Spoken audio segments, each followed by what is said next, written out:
Hi everybody, it's Monica with TaylorMade Cards for You. So I'm back today to share a technique on this card that I made a few weeks ago. I posted this on my blog and I had several people ask me to do a video on this card. Now typically I don't do YouTube videos.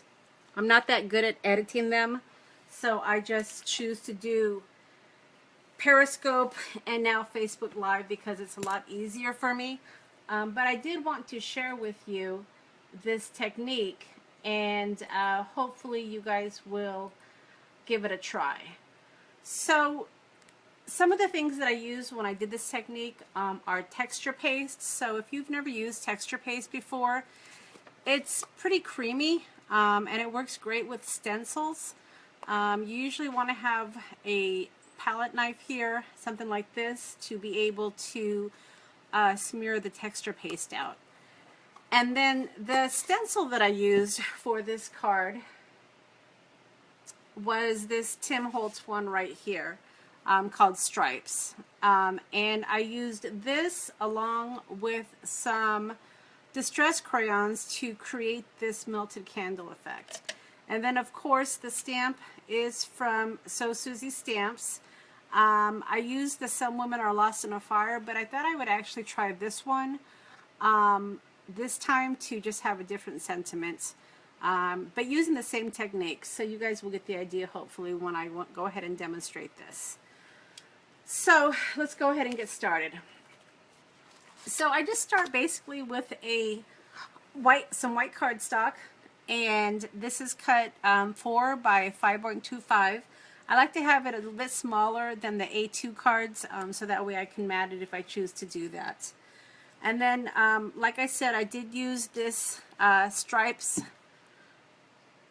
what do you call it here? This Stripes, oh my gosh, I'm just losing my mind here. This Stripes from Tim Holtz, I'm losing my mind, for my texture paste. Now, there's a couple ways that you could actually mask off for the sentiment.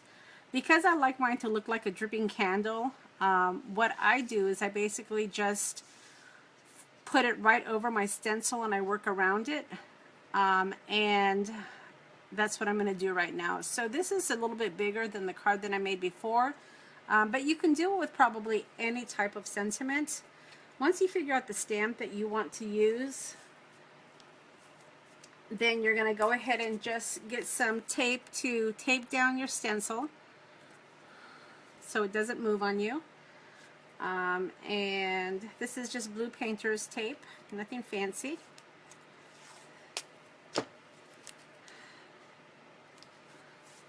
And then again, I'm going to use this texture paste here, and I'm just going to kind of eyeball it. Let's see here. Now, one thing I've found with this texture paste, you can see that it's pretty smooth and creamy right now. You want to make sure that when you seal this back up, you close it with the lid really tight. I've actually lost some texture paste before because apparently I didn't seal it tight enough, and it will dry out on you. So you want to make sure to save this, you do actually seal it up pretty tightly. Now I'm going to go ahead and again just eyeball it with my texture paste. I want it to look like a dripping candle, so I don't necessarily want my lines to be exactly straight at the bottom. So I'm going to go ahead and just put this texture paste on.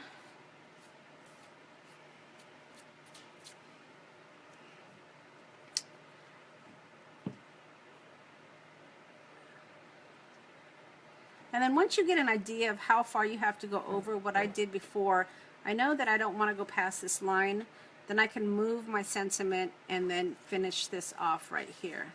If you're talented with your left hand, if you're right-handed and you can also use your left hand, then you probably could work around that sentiment, but I'm not that talented. So I went ahead and I moved my sentiment.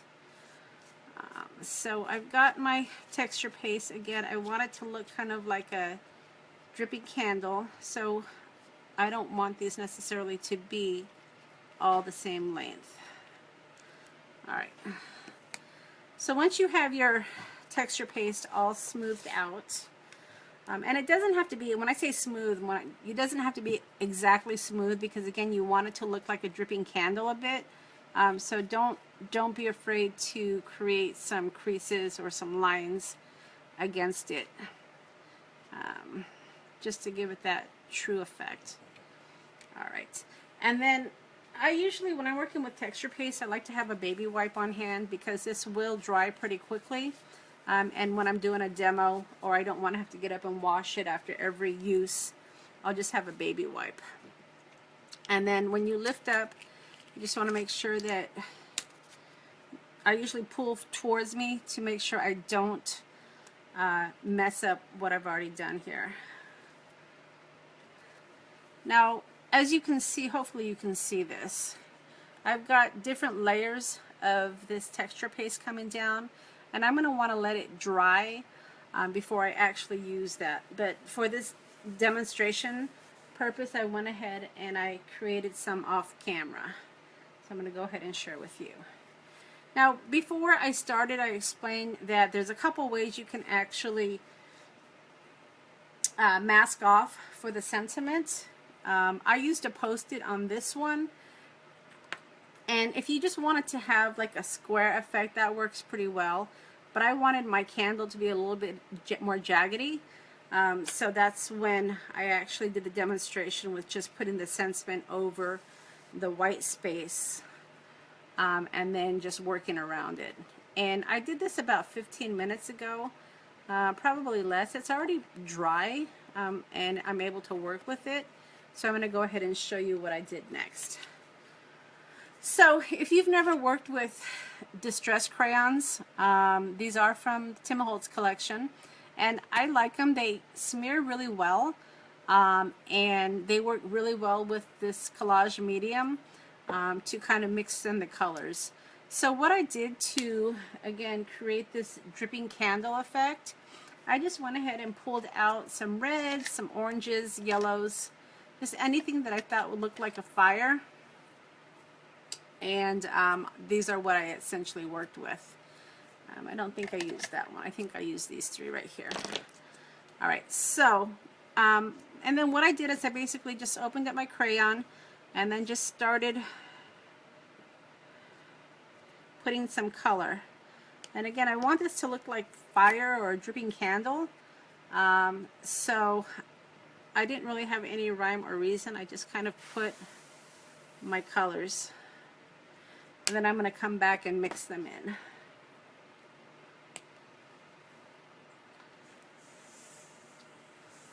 Alright, and this is the orange.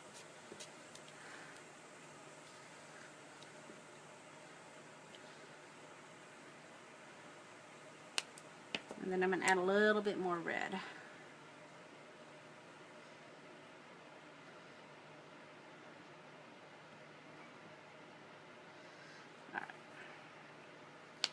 So once I've got the colors that I want, then I'm going to go ahead and just take my finger, I don't have any moisture on it, and I'm going to start rubbing. Now, when I've used these crayons before, like I said, what I've used before is this Distress Collage medium, but I don't want it to look too smeared. I mean, this looks smeared, but I want it to be a little bit darker. If I use this, it may lighten up the colors, and I really didn't want that. I wanted the colors to kind of stick to this texture paste to make it look like dripping candle wax.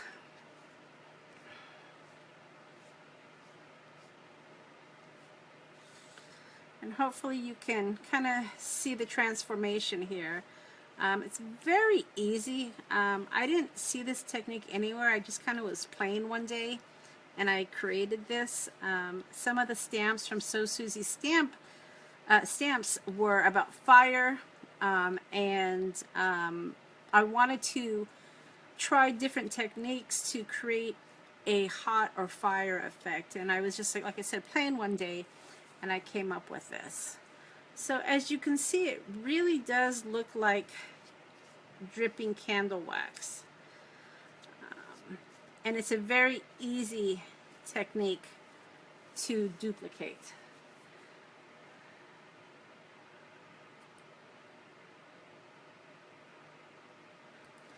So once you've got the look that you want, then I use my Misty, and because it is a thicker stamp, I am going to take off the padding and stamp it without the padding. All right.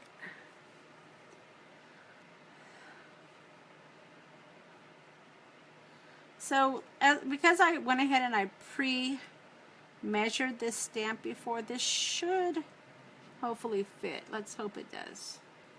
And if it doesn't, we'll just have to do another one. But you'll get the idea here. So hopefully I've measured this correctly. I'm going to go ahead and ink this up.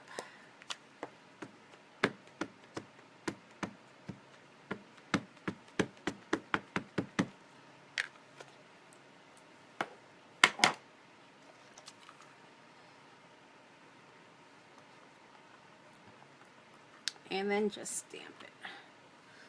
Did a pretty good job here. So you can see it fits pretty well. The stamped sentiment actually does go into the crayon a little bit, even into the texture paste right here, but actually it's a pretty clean stamped image. That is one of the good things about Suzy Stamps, is her images stamp very crisp, and I really like that. With the Misty, you can go over as many times as you want to. I wanted this to be a little bit darker, so I went ahead and took one more pass onto my card. And then once you've got the image or the sentiment stamped exactly how you want it, then you can go ahead and mat the card onto some cardstock, kind of like I did on this one right here. So hopefully this technique made sense to you. Amy, I know you were asking for this, so I will make sure I get a link for you, and I would love to see you guys give it a try. Alright, if you like what you see, I would love for you to give me a comment. Let me know that you enjoyed the video. I'm hoping to do a few more videos if people are interested, so please give me some feedback and let me know if these techniques are helpful for you. Alright, thanks.